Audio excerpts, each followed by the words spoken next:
Recently, I saw an article that said that over 66% of Americans are now living paycheck to paycheck, and that really got me thinking. What is the average net worth by age? And is it actually enough to live out the American dream on? Buy a house with a white picket fence, a couple cars, get married, have kids, and even retire? I was very surprised to see how big of a gap there was between the average and the top percentile in their 20s, 30s, and 40s. So, by the end of this video, you'll know where you stand, and if you're falling behind, you'll learn how to catch up. Now, only 6% of my audience is subscribed, so if you want to get ahead and join the top 10%, then please smash the like button and subscribe now for the YouTube algorithm. And as a thank you, I'll share everything I know with you about personal finance. So thank you very much, and let's get started.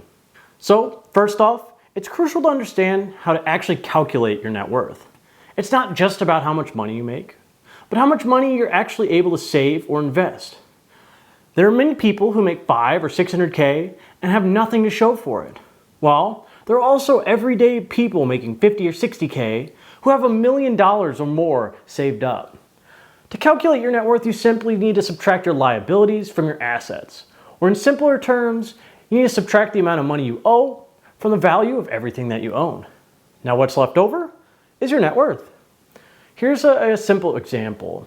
So let's say you have a house worth $300,000, a $25,000 car, and $15,000 in a retirement account, and $10,000 cash, taking your total assets to around $350,000. Now, maybe you still owe $10,000 on the car, and have $200,000 left on your mortgage, and maybe have $5,000 in credit cards. This means that you have $215,000 in liabilities. To calculate your net worth, we'd simply subtract your assets of $350,000 minus the $215,000 in liabilities, and you're left with $135,000 in net worth. So now that we're clear exactly where these numbers come from, here's the average net worth throughout every age group. Although you should keep this in mind, there's a huge difference between the average and the median. The median is exactly in the middle, but the average is skewed by the top 1%. Like, just think about how much someone like Elon Musk or Mark Zuckerberg would skew the average. For example, if you put Elon Musk in a room with 9 Americans that were worth $1 each, the average net worth of a person in that room would be $25 billion.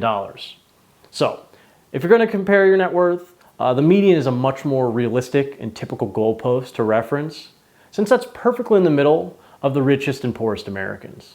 Now, based on the latest Federal Reserve Consumer Finance Survey, the average net worth for individuals ages 18 to 24 is $28,707.13.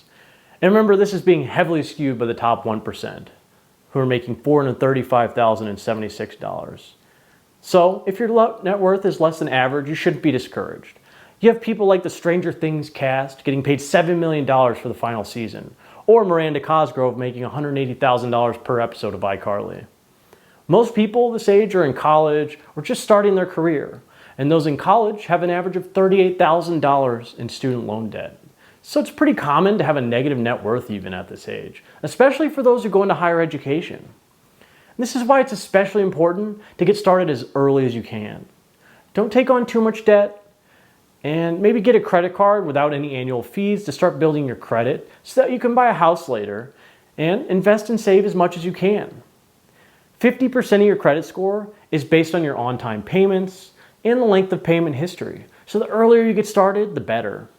Next, set up a Roth IRA or contribute to a 401k as soon as you start your career to take advantage of the compound interest snowball.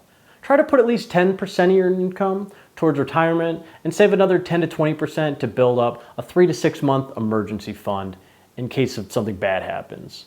Once you have that built up, you can start saving for a house and investing extra money into broad ETFs, in a brokerage account like VOO, the Vanguard S&P 500 ETF, or VTI, the Vanguard Total Market ETF, something similar.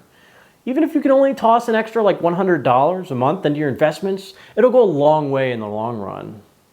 Doing all this should give you a huge head start. Now, there isn't a drastic difference for those ages 25 through 29, with the median net worth actually dropping to $7,511.60. Likely because at this age, people are starting to move out, live on their own, which means they're taking on all the expenses an adult might have, like food, insurance, gas, and rent. The average for this demographic is up to $49,387.83, Meanwhile, the top 1% is up to $606,188.36. This age range is probably the most important for starting to focus on your finances if you really want to get ahead. For instance, the median net worth of a homeowner is $255,000, while the median net worth of a renter is only $6,300. So something as simple as saving up to buy a house can make an enormous difference to your net worth. Additionally, due to compound interest, investing early can have an outsized impact. For instance, if you started investing for retirement at 25, and you invest around $400 a month in the S&P 500, assuming an 8% inflation-adjusted return, you'd have over $1.5 million by the time you retire. But if you wait till you're 40 with the same return, you would have to invest $1,400 a month to have the same $1.5 million in retirement.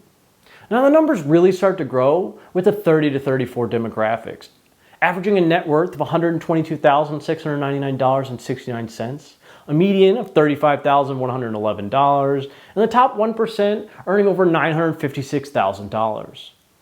From there, we have an average net worth of $274,000 for ages 35 to 39, the median jumps to $55,000, and the top 1% breaks away with a net worth of over $4 million.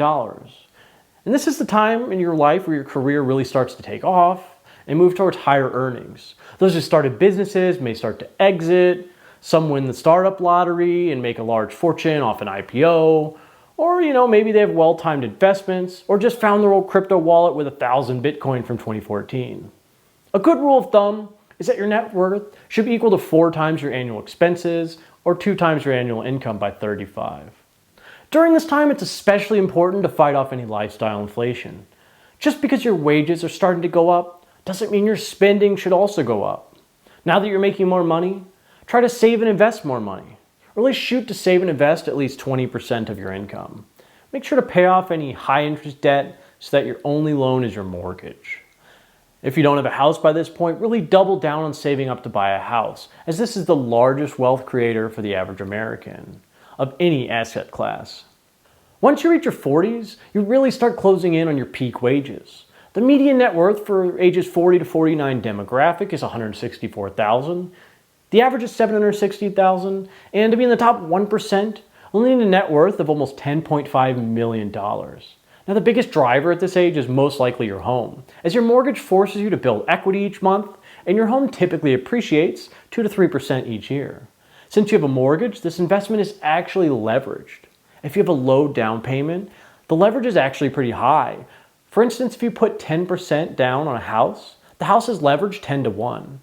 So if your down payment is $30,000 on a $300,000 house, and your house appreciates 3% in a year to $330,000, your equity, which goes towards your net worth, would go up by $30,000, which is actually a double on your cash investment.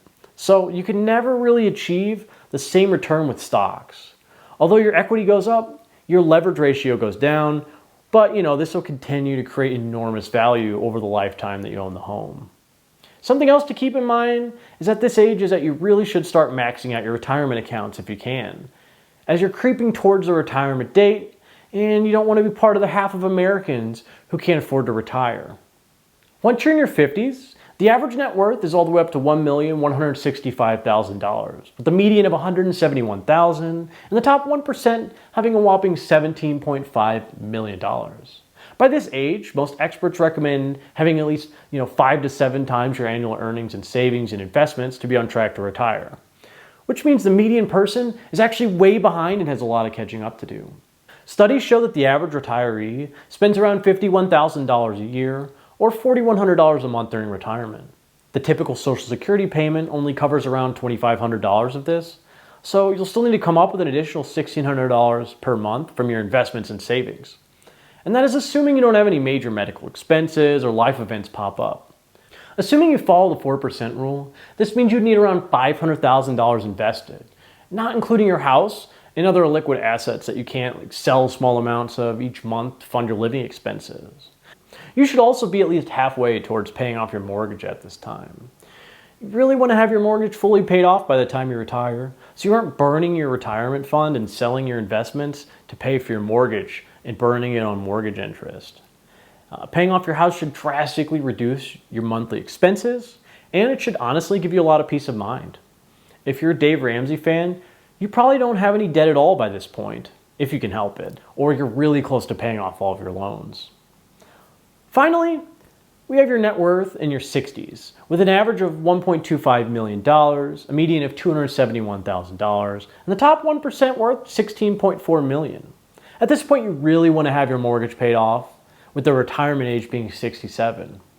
At this point, most people are entering retirement, medical expenses are going up due to age-driven health problems, so net worth kind of starts to fall back downward. Most people are no longer contributing to their retirement fund and are actually starting to use that fund to pay for their everyday living expenses. You can start cashing out of your Roth IRA at the age of 59 without penalties, your 401k at age 59 and a half, and you can start getting Social Security around 67. At the end of the day, just make sure to spend less money than you make. Don't fall victim to lifestyle inflation as your wages start to go up. Invest and save as much as you can. And smash the like button and subscribe if you haven't already. If you want to learn more about the 4% rule and if it's even still viable and how much you need to have invested and saved to build a retirement, check out my video right here to learn more. Thanks for watching, and I'll see you next time.